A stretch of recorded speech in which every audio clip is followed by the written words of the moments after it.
അത് മറ്റേ ഗോർബച്ചോ അയാൾക്ക് കിളി പോയി കിളി പോയി അങ്ങനെ ചെയ്ത. അപ്പോൾ അത് ശരിയല്ല, ഡീപ് സ്റ്റേറ്റിൻ്റെ പരിപാടിയാണ്.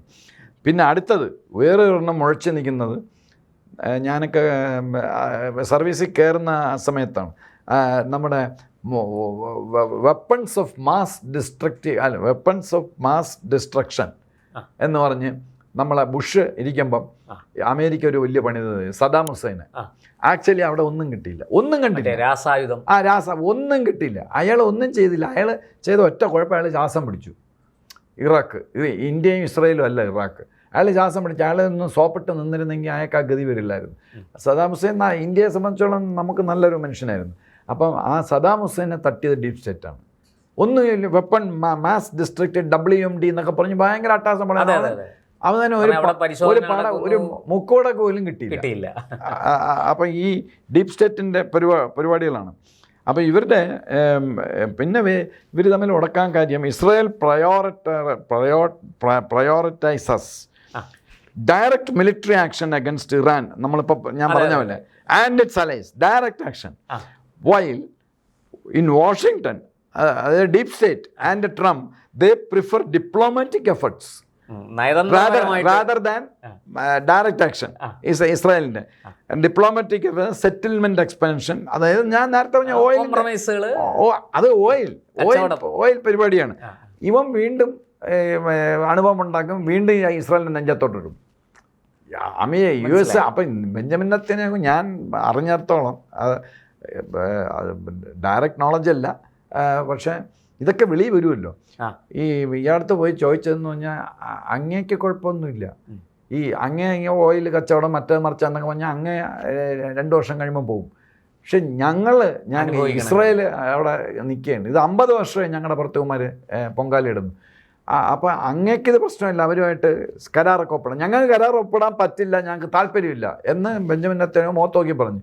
കൂടുതൽ അട്ടാസം എന്തെങ്കിലും കാണിച്ചു കഴിഞ്ഞാൽ മറ്റേ എപ്സ്റ്റീൻ്റെ ഫയലും മറ്റത് മറിച്ചതും എല്ലാം പുറത്തു വരും. അപ്പം പിന്നെ 2 കോടി ഇസ്രായേലിൻ്റെ പോപ്പുലേഷൻ ഏകദേശം 2 കോടിയുള്ള അത്രയും തന്നെ അതിനേക്കാളും കുറച്ച് കൂടുതൽ വരും USA ജൂത പോപ്പുലേഷൻ. അവർ ഭയങ്കര റിച്ചാണ്. റിച്ച് എന്ന് പറഞ്ഞാൽ ഫിൽത്തി റിച്ച്. അവരാണ് ഇത് കൺട്രോൾ ചെയ്യുന്നത്. മറ്റേ വാൾ സ്ട്രീറ്റ് സാമ്പത്തിക അമേരിക്കയുടെ കച്ചവടം മുഴുവൻ കൺട്രോൾ ചെയ്യുന്നത് USA ആണ്.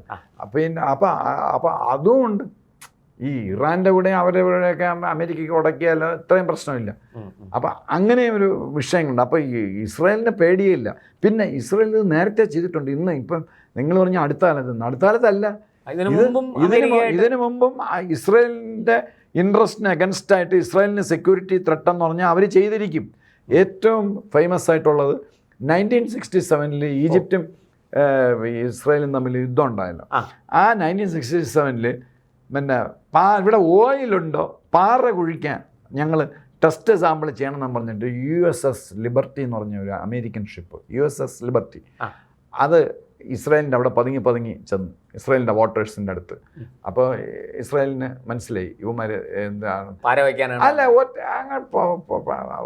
പ്ലെയിൻ അങ്ങോട്ട് അങ്ങോട്ട് ചെന്ന് F-15 ആണെന്ന് തോന്നുന്നു, 14 F-14 അന്നത്തെ ബെസ്റ്റ് പ്ലെയിൻ. അതും പിന്നെ ടോർപിഡോ എല്ലാം അങ്ങോട്ട് അടിച്ചു കൊടുത്തു അമേരിക്കയുടെ ഷിപ്പിന്. സെക്കൻഡ് വേൾഡ് വാറിന് ശേഷം ജപ്പാൻകാർ കൈവച്ച ശേഷം പിന്നെ ആരും ആരും ചെയ്തിട്ടില്ല. പിന്നെ ടെററിസ്റ്റ് അറ്റാക്ക് ഉണ്ടായിരുന്നു. ഇതൊരു സോവറിൻ കൺട്രി ഇസ്രായേലിനെ പോലുള്ള അവരങ്ങ് അറ്റാക്ക് ചെയ്ത് 37 സെയിലേഴ്സ് കൊല്ലപ്പെട്ടു. പിന്നെ കുറെ നാശങ്ങളുണ്ട്. അല്ല അതിന്റെ ഹോംവർക്ക് അവർ ചെയ്ത് അയ്യോ നമുക്ക് അത് ഞങ്ങളുടെ ഇന്റലിജൻസ് ഷിപ്പാണ്, അയ്യോ അത് നമ്മൾ അബദ്ധം പറ്റിപ്പോയി. അവർക്കെല്ലാം പൈസ എണ്ണി കൊടുത്തു. അതായത് അമേരിക്കയിലുള്ള ജൂതന്മാർ കൊടുക്കും പൈസ, എല്ലാം കോമ്പൻസേഷൻ കൊടുത്തു. അങ്ങനെ അവർ ഊരിക്കൊണ്ട് പോയി. അപ്പൊ ഇതിനു മുമ്പും അല്ല ഇനിയിപ്പോ ഉള്ള ഇപ്പോഴത്തെ സെറ്റിൽമെന്റ് എക്സ്പാൻഷൻ 1970, അതായത് ഗാസയിലെ 1970 തൊട്ട് ഇപ്പോഴും നടന്നുകൊണ്ടിരിക്കുകയാണ്. ഈ ഡീപ് സ്റ്റേറ്റ്, അമേരിക്കയുടെ ഡീപ് സ്റ്റേറ്റ് ഇസ്രായേൽ തമ്മിൽ ഉടക്കാണ്. അത് വലിയ ഹെഡ്ലൈൻ ക്യാച്ച് ചെയ്യുന്നില്ല എന്നേ ഉള്ളൂ. അത് ഇപ്പോഴും ഉടക്കാണ്. USA പറയണത് ഒന്നും അവർ കേൾക്കില്ല. From Carter to Obama and to Trump അത് ഇപ്പോഴും തുടർന്നുകൊണ്ടിരിക്കുകയാണ്. പിന്നെ 1981 ഇറാഖിൻ്റെ ന്യൂക്ലിയർ റിയാക്ടർ അത് അമേരിക്ക എതിർത്തിരുന്നു. ഇസ്രായേൽ കട്ടില്ല പോയി ബോംബ് ചെയ്ത് നശിപ്പിച്ചോളാം. 1981 അല്ലെങ്കിൽ അന്ന് അവർ ന്യൂക്ലിയർ ബോംബ് 1981 അന്നല്ലെങ്കിൽ അവർ ന്യൂക്ലിയർ ബോംബ് ഉണ്ടാക്കിയാണ് അതിനെ നശിപ്പിച്ചവൻ. അതേപോലെ കഹൂട്ടാൻ ന്യൂക്ലിയർ പ്ലാന്റ് നശിപ്പിക്കാമെന്ന് നമ്മുടെ രാജ്യത്തിന് ചോദിച്ചാൽ നമ്മുടെ രാജ്യത്തിൻ്റെ പ്രൈം മിനിസ്റ്റർ പറഞ്ഞ് പറ്റില്ല എന്നൊക്കെ പറഞ്ഞു. അന്ന് അവർക്ക് അനുകൂലമായിട്ടുള്ള ഒരു ഗവൺമെൻറ് ആയിരുന്നല്ലോ. അതെ അതെ. പിന്നെ അത് നമ്മുടെ പാർലമെൻറ്റിൽ അങ്ങനെ ഒരു പ്രൊപ്പോസലേ വന്നിട്ടില്ല. അന്ന് വന്നതാണ്. അന്ന് ഇസ്രയേലിന് 1981 മുമ്പാണത്. അന്ന് അത് നശിപ്പിച്ചിരുന്നെങ്കിൽ പാകിസ്ഥാൻ ഒരിക്കലും എത്തില്ല. അപ്പോൾ അതേപോലെ പിന്നെ ന്യൂക്ലിയർ റിയാക്ടർ തട്ടി ഈ ഇസ്രയേൽ പിന്നെ USA ഒരു കോംപ്രിഹെൻസീവ് ട്രീറ്റിയാണ് ഈ ഗാസയിൽ ഉദ്ദേശിക്കുന്നത്. അപ്പം ഇവർ പറഞ്ഞ് അതൊന്നും പറ്റില്ല. അവർ അങ്ങ് ജൂ പോപ്പുലേഷനെ കൊണ്ടങ്ങ് താമസിപ്പിക്കുകയാണ് ഗാസയിൽ. അപ്പം ഈ വീണ്ടും ഇത് ഈ ബെഞ്ചമിൻ നെതന്യാഹു അവിടെ പോയി ട്രംപിൻ്റെ അടുത്ത് പറഞ്ഞാൽ നിങ്ങൾക്ക് അവിടെ ഇരുന്നുകൊണ്ട് അവനെ ഇവിടെ കയറ്റി താമസിപ്പിക്കും, ഇപ്പം അഞ്ച് പാലസ്തീനെ കയറ്റി താമസിക്കാം, 10 ലെബനൻ, അതൊക്കെ നിങ്ങൾക്ക് പറയാം, പക്ഷേ അനുഭവിക്കണം ഞങ്ങളാണ്. ഒരുത്തനെ താമസിപ്പിക്കാൻ പറ്റില്ല, കോംപ്രമൈസ് ഇല്ല, ഒരു കോംപ്രമൈസ് ഇല്ല. അവരിപ്പോഴും അത് ചെയ്തുകൊണ്ടിരിക്കുകയാണ്. പിന്നെ ഈ ഡീപ് സ്റ്റേറ്റിൻ്റെ പരിപാടിയാണ്. ഈ 2025-26 ആരും ശ്രദ്ധിക്കാത്തൊരു കാര്യം ഉണ്ടായി. ഒരു $2.5 ബില്യൺ ഡോളേഴ്സിനുള്ള ആയുധം ഇസ്രായേലിന് USA കൊടുത്തായിരുന്നു. അത് ഈ ജോ ബൈഡന്റെ കാലത്ത് അല്ല, ജോ ബൈഡന്റെ കാലത്ത് തന്നെ അവിടുന്ന് ഇത് ഇങ്ങോട്ടേക്ക് ഈ പീരീഡിലേക്ക് വന്നു ട്രംപിൻ്റെ. അപ്പോൾ അതെങ്ങനെ അത് ഇസ്രായേലിന് കൊടുത്തു എന്ന് പ്രോ പാലസ്റ്റീൻ, പ്രോ ഇറാൻ അങ്ങനെയുള്ളവർ ക്വസ്റ്റ്യൻ ചെയ്തു. സെനറ്റേഴ്സും കോൺഗ്രസ്മെനും. സെനറ്റേഴ്സിൽ 100-ൽ 40 പേര് ഇറാനും ഈ പ്രോ പാലസ്റ്റൈൻസിന് അനുകൂലമായിട്ട് വന്നു. പക്ഷേ മെജോറിറ്റിയിൽ ഇത് പാസ്സാക്കിയെടുത്തു. ഈ 2 ഇസ്രായേലിനുള്ള സാധനം അത് ഈ ഡീപ്പ് സ്റ്റേറ്റാണ് അതിനകത്ത് കളിച്ചത്. അതായത് ഇസ്രായേൽ പിടിച്ച പിടിയാൽ വാങ്ങിയ എനിക്ക് ട്രംപിനെ വരട്ടി കാണും, മറ്റേ എപ്സ്റ്റീൻ മറ്റേന്നൊക്കെ പറഞ്ഞ്. പക്ഷെ ഡീപ്പ് സ്റ്റേറ്റ് ആയിരിക്കാം ഈ കോൺഗ്രസ്മെന്നിൻ്റെ ഒക്കെ പറയാം. എന്ന് ഞാൻ ഡീപ്പ് സ്റ്റേറ്റിന് ഇഷ്ടമല്ല, ഇസ്രായേലിന് എതിർപ്പുമായിട്ട് വന്നതിൻ്റെ പുറകിൽ ഡീപ്പ് സ്റ്റേറ്റ് ആയിരിക്കാം. ഇപ്പം നോബഡി നോസ്. അപ്പം ഇങ്ങനെയൊക്കെ ഭയങ്കര പരിപാടികൾ ഇവർ ചെയ്തുകൊണ്ടിരിക്കുന്നതാണ് ഡീപ്പ് സ്റ്റേറ്റും. ഇപ്പോഴത്തെ ഒരു സാഹചര്യത്തിൽ ഈ അമേരിക്കയുമായിട്ടല്ല, അമേരിക്കയിലെ ഡീപ്പ് സ്റ്റേറ്റുമായിട്ടാണ് ഇസ്രായേൽ കൊമ്പ് കോർത്തിരിക്കുന്നത്. അപ്പൊ ഈ അവരുടെ നയങ്ങൾക്ക് ഇസ്രായേൽ വഴങ്ങില്ല. അല്ല, ഇസ്രായേലിന്റെ എന്ന് പറഞ്ഞാൽ ഞങ്ങളുടെ രാജ്യം, ഞങ്ങളുടെ ഇൻട്രസ്റ്റ്, അത് ആർക്കും വേണ്ടി കൊണ്ട് അടിയറ വയ്ക്കാൻ പറ്റില്ല. ഞങ്ങൾക്ക് ഒരൊറ്റ രാജ്യം ലോകത്തുള്ളൂ, അതുകൊണ്ട് അത് പറ്റില്ല. അത് നമ്മളെ ഭാരതത്തിന്റെ ഗുരു ഇസ്രായേലാണ്. അതുകൊണ്ടാണ് ഇസ്രായേലിനെ കണ്ടാണ് നമ്മൾ അമേരിക്ക പറഞ്ഞത് പോയി ജോലി നോക്കും, ഞങ്ങൾക്ക് ഇഷ്ടമുള്ള ചെയ്യുമെന്ന്. ആ പോളിസി ഭാരതം കൊണ്ടുവന്നത് ഈ കഴിഞ്ഞ ഒരു 5-6 വർഷത്തിനകത്താണ്. അതിനുമുമ്പ് EU പറഞ്ഞാൽ പേടിക്കും നമ്മൾ. EU പറഞ്ഞ അത് ചെയ്യരുത്, റഷ്യയുടെ ഓയിൽ വാങ്ങരുത്, എന്നാൽ പിന്നെ വേണ്ടല്ലേ, അങ്ങനെയൊക്കെ അങ്ങനെ സംഭവിച്ചിട്ടുണ്ട്. അപ്പം EU അടക്കം നമ്മളിത് നേരത്തെയും പറഞ്ഞിട്ടുണ്ട്, EUവിൻ്റെയും യൂണിയനിൽ അവർ യൂറോപ്യൻസ് ആണ്. അവർക്ക് ഇന്ത്യ വളരുന്നതും ഒന്നും അവർക്ക് ഇഷ്ടമല്ല, ഇൻക്ലൂഡിങ് ബ്രിട്ടൻ.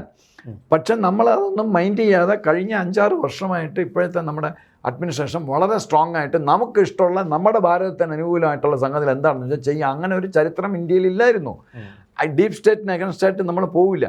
ഇപ്പം ഡീപ്പ് സ്റ്റേറ്റ് അല്ല, ഇനി അതിൻ്റെ മുകളിലുള്ള സ്റ്റേറ്റ് വന്നാലും നമ്മൾ അതൊന്നും വിഷയമല്ല. ഇസ്രായേലിനെ പോലെ ഇസ്രായേൽ ഇങ്ങനെയാണ്.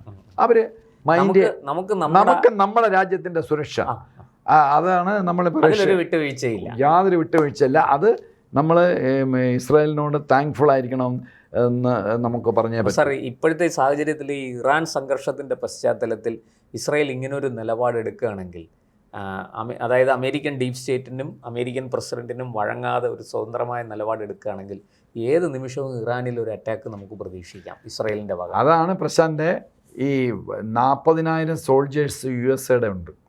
ഇസ്രായേലിന് പേടിയാണ് ട്രംപിന്. കാര്യം എന്ന് പറഞ്ഞാൽ ഇറാൻ്റെ ലെവറേജ് എന്ന് പറഞ്ഞാൽ ഈ 40,000 സോൾജേഴ്സ് അവിടെ കിടക്കുന്നത് ഓർമ്മ വേണം. ഞങ്ങൾ 10,000 പേരെ 5,000 പേരെ കൊന്ന ബോഡി ബാഗ്സ് അമേരിക്ക ചെന്ന് കഴിഞ്ഞാൽ നിങ്ങൾക്ക് കുഴപ്പമാണ്. അത് വെച്ചിട്ടാണ് ഈ ഗൾഫ് സ്റ്റേറ്റിൽ ബേസ് ഉണ്ടല്ലോ, അത് അവിടെ മിസൈൽ ഇടുമെന്ന് പറഞ്ഞ് പേടിപ്പിച്ചിട്ടാണ് നിൽക്കുന്നത്. അപ്പോൾ ഇസ്രായേൽ തിരിഞ്ഞും പിരിഞ്ഞും നോക്കില്ല.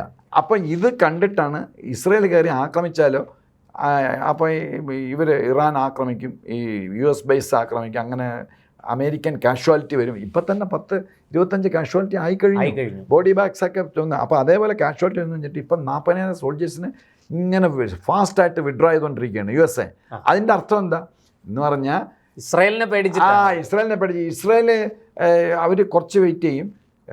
എൻ്റെ ഒരു അനാലിസിസിൽ ഇസ്രായേൽ ഈ അമേരിക്ക പറഞ്ഞാൽ കേട്ടില്ലെങ്കിൽ പറഞ്ഞ പോലെ ഇസ്രായേൽ ഡയറക്റ്റായിട്ട് അവരെ ചെയ്യും. മാത്രമല്ല ഒരു കൊച്ചു സംഗതിയോടെ ഞാൻ പറയാം, ഇഷ്ഫാനാണോ അതോ വേറൊരു സ്ഥലമാണോ, ഇഷ്ഫാൻ ആണെന്ന് തോന്നുന്നു, അവിടെ ഇവർ പ്രോസസ്സ് ചെയ്തുകൊണ്ടിരിക്കുകയായിരുന്നു ന്യൂക്ലിയർ.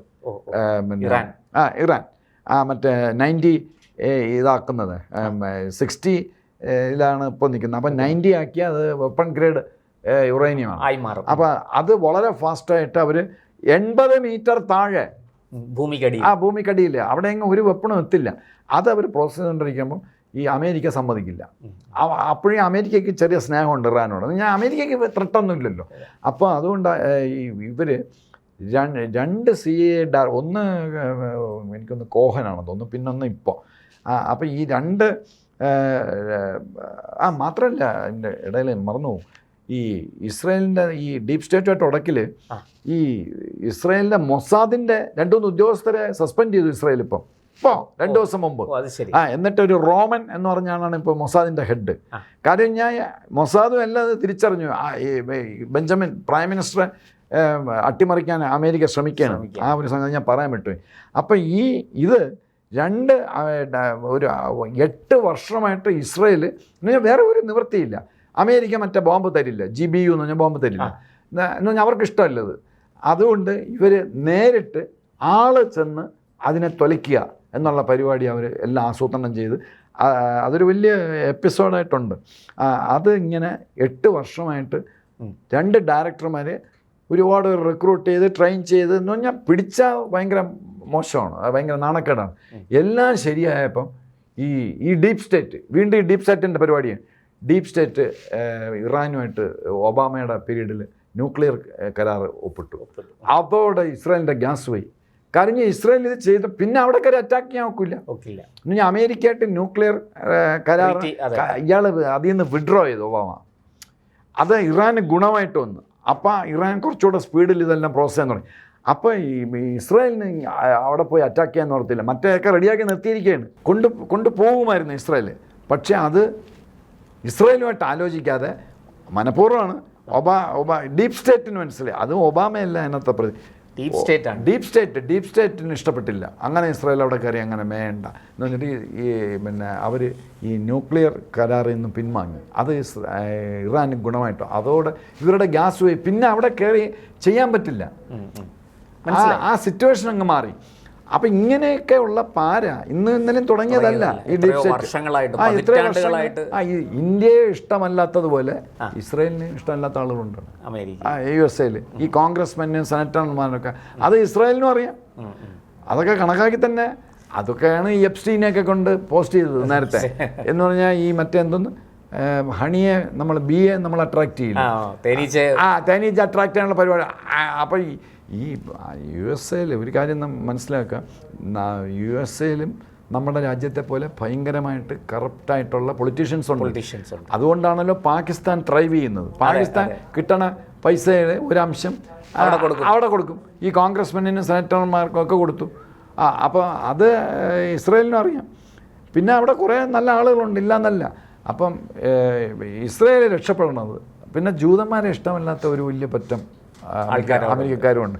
അപ്പോൾ ഇതിൻ്റെയൊക്കെ ഇടയിലാണ് ഇസ്രായേൽ ഡ്രൈവ് ചെയ്യുന്നത്. അപ്പോൾ അത് നമ്മുടെ ഇന്ത്യക്കൊരു ഗുണപാഠമായി. നമ്മളിതെല്ലാം വെച്ചിട്ട് നമ്മളിപ്പം നമ്മുടെ സൗകര്യം പോലെ തന്നെ ചെയ്യുന്നു. എന്തായാലും സാർ ഈ ഇത്രയും വിശദമായിട്ട് ഇസ്രായേൽ അമേരിക്ക ബന്ധം എങ്ങനെ വഷളായിരിക്കുന്നു എന്നുള്ളത് വളരെ വിശദമായിട്ട് സാറ് പറഞ്ഞു. സത്യത്തിൽ നമ്മൾ ഇസ്രായേലിൻ്റെ പക്ഷത്ത് നിന്ന് ചിന്തിക്കുമ്പോഴാണ് യാഥാർത്ഥ്യം മനസ്സിലായത്. ഇതൊരു വലിയ സീരിയസ്, ഞാൻ വീണ്ടും റിപ്പീറ്റ് ചെയ്യാണ്. 2 ദിവസം മുമ്പ് 3 ദിവസം മുമ്പ് 2 സീനിയർ മൊസാദ് ഓഫീസേഴ്സിനെ ഈ റോമൻ ഡയറക്ടർ അദ്ദേഹം ചാർജ് എടുത്തേ ഉള്ളൂ, 3 മാസമായിട്ട് ഡിസ്മിസ് ചെയ്തു. അപ്പം വളരെ നമ്മുടെ ISR കേസ് പോലെയാണിത്. ISRക്കകത്ത് ചാരന്മാർ ഈ ഡീപ് സെറ്റ് അല്ല എന്ന് ആര് പറയും? നമ്മൾ പറഞ്ഞിട്ടില്ല. അജിത് ഡോവൽ സാറിനെ പോലുള്ളവർക്ക് അറിയാം. അദ്ദേഹം പറഞ്ഞല്ലോ, എങ്ങനെയാണ് ഈ അല്ല ചാര കേസ് അജിത് ഡോവൽ സാർ 2 ആഴ്ചക്ക് മുമ്പ് ഒരു സ്പീച്ചിൽ പറഞ്ഞായിരുന്നു, ഈ പേരെടുത്ത് പറഞ്ഞില്ല, ഡീപ് സ്റ്റേറ്റ് തന്നെയാണ്. നമുക്ക് സ്ഥിരം 2 ഗുണ്ടകളുണ്ട്, ചൈനയും പാകിസ്ഥാനും. അതെ അതെ, എന്ത് സംഭവിച്ചാലും അവരുടെ തലയിൽ അവരെയാണ് വിളിക്കുന്നത്. അതിൻ്റെ ഇടയിൽ ഇവർ മീൻ പിടിക്കുകയായിരുന്നു ഈ ഡീപ് സ്റ്റേറ്റ്. ഈ ഡീപ് സ്റ്റേറ്റ് നമ്മുടെ രാജ്യത്ത് പലവിധ വിധ്വംസ പ്രവർത്തികൾക്ക് ചരട് വലിച്ചുകൊണ്ടിരിക്കുകയാണെന്ന് അദ്ദേഹം പറഞ്ഞു. നമ്മുടെ സെക്യൂരിറ്റി NSA അഡ്വൈസർ തന്നെ 2 ആഴ്ചക്ക് മുമ്പ് പറഞ്ഞു കഴിഞ്ഞു. അപ്പോൾ ഇത് ഈ ISROക്കകത്ത് എല്ലാം ചൈനയുടെയും പാകിസ്ഥാനിൻ്റെയും തല വെക്കണ്ട. അമേരിക്കൻ ഡീപ് സ്റ്റേറ്റിന്റെ അവർക്കാണ് ഏറ്റവും താല്പര്യം. നമ്മൾ ഈ എയറോസ്പേസിൽ നമ്മൾ രക്ഷപ്പെടുന്നത് ഏറ്റവും അധികം ബുദ്ധിമുട്ട് അവർക്കാണ്. അപ്പം അവരെ തന്നെയാണ് ഈ മറ്റുള്ള ബാക്ക്ഗ്രൗണ്ട് നോക്കുമ്പോൾ ഇവർ തന്നെയാണ് ഇത് ചെയ്തതെന്നുള്ളത്. എന്തായാലും സാർ, ഇപ്പോൾ ഈ ഇസ്രയേല് കരുതിക്കൂട്ടി തന്നെയാണ് നിൽക്കുന്നത്. അതെ, അവർക്ക് അവരുടെ സുരക്ഷയാണ് പ്രധാനം, നമ്മളെ പോലെ തന്നെ. അതെ, കരുതിക്കൂട്ടി തന്നെയാണ് നമ്മുടെ സുരക്ഷയാണ് നമുക്ക് വലുത്. അപ്പോൾ നമുക്ക് ഈ ഇറാനെ മുന്നിൽ നിർത്തിയുള്ള അമേരിക്കയുടെ ഇപ്പോഴത്തെ കളി അത് എത്രത്തോളം വിജയിക്കുമെന്ന് കണ്ടറിയാം. അല്ല, ഈ ISROയിൽ നുഴഞ്ഞു കയറിയെന്ന് പറഞ്ഞത് വലിയൊരു സംഭവമാണ്. തീർച്ചയായിട്ടും അത് നമ്മുടെ മാധ്യമങ്ങൾക്ക് അത് കറക്റ്റായിട്ട് മനസ്സിലായിട്ടില്ലെന്ന് തോന്നുന്നു. വലിയൊരു സംഭവം. 2 എണ്ണം ഫെയിലായി. PSLV 99% അല്ല, അത് ഇന്ത്യയുടെ മോസ്റ്റ് ട്രസ്റ്റഡ് എഞ്ചിനായിരുന്നു. അത് ഫെയിലായി. ഇപ്പൊ അതുകൊണ്ട് നമ്മൾ GSLVയിലാണ് പോയി പിടിച്ചിരിക്കുന്നത്. അപ്പൊ ISRO പോലുള്ള ഒരു സ്ഥാപനത്തിൽ ഈ ഡീപ് സ്റ്റേറ്റിന് നുഴഞ്ഞു കയറാൻ പറ്റുമെങ്കിൽ ചിലപ്പോൾ അവർ ISA ചൈനക്കാരെയൊക്കെ അവർ ഉപയോഗിച്ച് കാണും. പക്ഷെ അതിന്റെ ബാക്കിൽ കോൺഫിഡൻസ് കോൺഫിഡൻസ് കൊടുക്കുന്നത് ഈ ഡീപ് സ്റ്റേറ്റ് ആണ്. ഈ തലവേദന പിടിച്ച ഡീപ് സ്റ്റേറ്റിനെ നിലനിർത്താൻ ഇസ്രായേലിന് പറ്റുമോ? അതാണ് ഇനി നമുക്ക് അറിയേണ്ടത്. അല്ല, ഇസ്രായേലിനും പറ്റും, ഇന്ത്യക്കും പറ്റും. അതാണ് നമ്മൾ ചെയ്തുകൊണ്ടിരിക്കുന്നത്. ഡീപ് സ്റ്റേറ്റ് പഠിച്ചപ്പോൾ ആന്റോണി നോക്കിയിട്ട് ഇന്ത്യയിൽ ഒന്നും നടന്നില്ലല്ലോ കഴിഞ്ഞ 2 വർഷമായിട്ട്. 2 വർഷമായി കഴിഞ്ഞ ഒരു നീക്കവും വിജയിപ്പിക്കാൻ അവർക്ക് പറ്റിയില്ല. എന്തായാലും നമുക്ക് കാത്തിരുന്ന് കാണാം, ഇറാൻ സംഘർഷത്തിൻ്റെ പശ്ചാത്തലത്തിൽ ഇസ്രയേലും അമേരിക്കയും തമ്മിൽ അകലുമോ അതോ കൂടുതൽ സംഘർഷത്തിലേക്ക് പോകുമോ, ഇസ്രയേൽ എന്നേക്കുമായിട്ട് അമേരിക്കൻ ബന്ധം ഉപേക്ഷിക്കുമോ തുടങ്ങിയ കാര്യങ്ങളൊക്കെ. എന്നേക്കുമായിട്ട് ഉപേക്ഷിക്കൊന്നുമില്ല, അതൊന്നുമില്ല. ഇത് വെരിഫിക്കേഷൻ. അമേരിക്കയുടെ താളത്തിന് ഒത്തു നിൽക്കണം. അതവർ നിങ്ങൾ ഇസ്രായേലായാലും ഇന്ത്യ ആയിരുന്നാലും നിങ്ങളെ അങ്ങ് നശിപ്പിക്കാനൊന്നും താല്പര്യമില്ല. നമ്മ ആളായിട്ട് നിൽക്കണം. അതാണ് ഡീപ് സ്റ്റേറ്റിന്റെ ലക്ഷ്യം. അപ്പൊ ആരാണത് കേൾക്കാത്തത് അവന് പണി കൊടുക്കുക എന്നുള്ളതാണ് ഡീപ് സ്റ്റേറ്റിന്റെ. എന്തായാലും അത് നമുക്ക് കാത്തിരുന്ന് കാണാം. മോദി ആയാലും നെതന്യാഹു ആയാലും ഈ കാര്യത്തിൽ വിട്ടുവീഴ്ചയൊന്നും ഉണ്ടാകില്ല. നന്ദി, നമസ്കാരം. വന്ദേ മാതരം. വന്ദേ മാതരം.